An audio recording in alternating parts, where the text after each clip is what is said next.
The first blow didn't kill him. The second didn't either.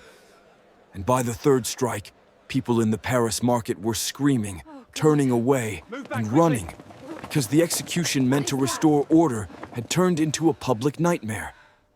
This wasn't a riot. This wasn't a rebellion. This was a legal execution that went so horribly wrong, it exposed something medieval rulers never wanted crowds to see.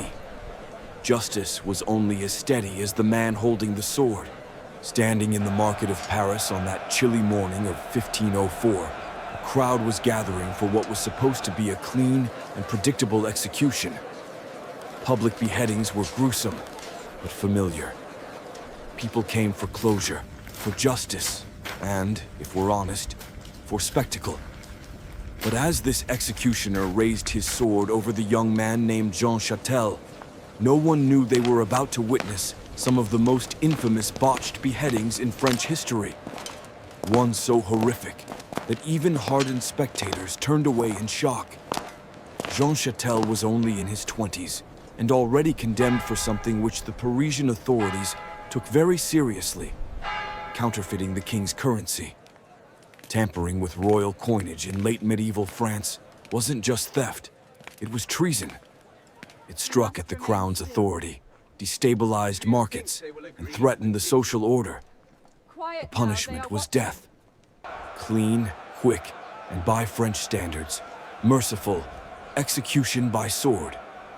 Out into the square, Châtel was brought out with the calmness of a young man who knew there was no turning back. The subsequent witnesses would describe him as composed, prayerful, and resigned. But the executioner that day was another story. Sword beheadings required precision and enormous skill. Most trained their whole lives to sever a neck with one single controlled strike.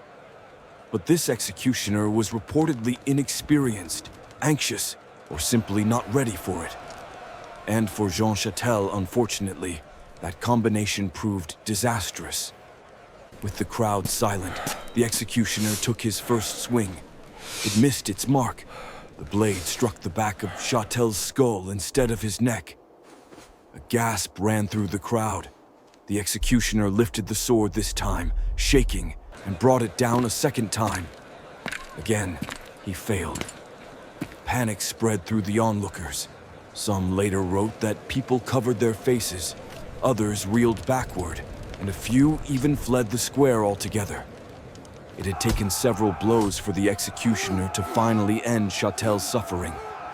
When it was finally done, the crowd wasn't cheering. They were horrified. This wasn't justice. It was chaos. At that moment, Paris realized something unsettling. When public punishment goes wrong, it exposes the very fragility of the system meant to uphold order. Now here is where the twist comes in.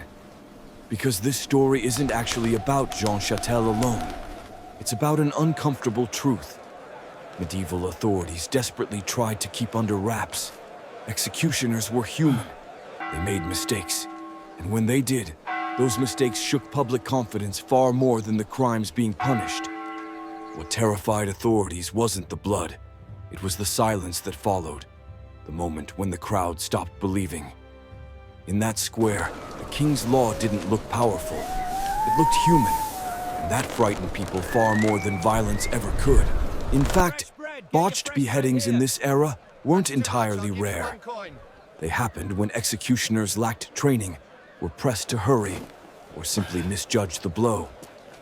That century also saw other notorious fiascos.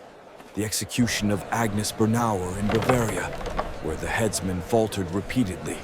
Or earlier, medieval accounts where swords broke, slipped, or struck bone instead of soft tissue. These events terrified crowds, not because they were violent, but because they revealed the system's vulnerability. Following the fiasco of Châtel's execution, many of the citizens of Paris began to wonder if the local executioner was competent in any way.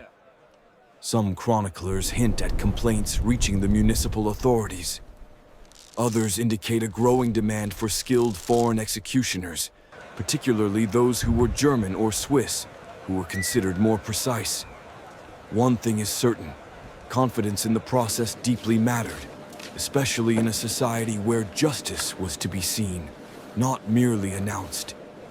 And that leads to an interesting reflection. Medieval justice wasn't based on fairness, as we would perceive it. Instead, it was based on authority, the overt, public display of authority. So when that authority buckled, when an execution went wrong, the whole moral message collapsed with it. Instead of fear, the public was disgusted.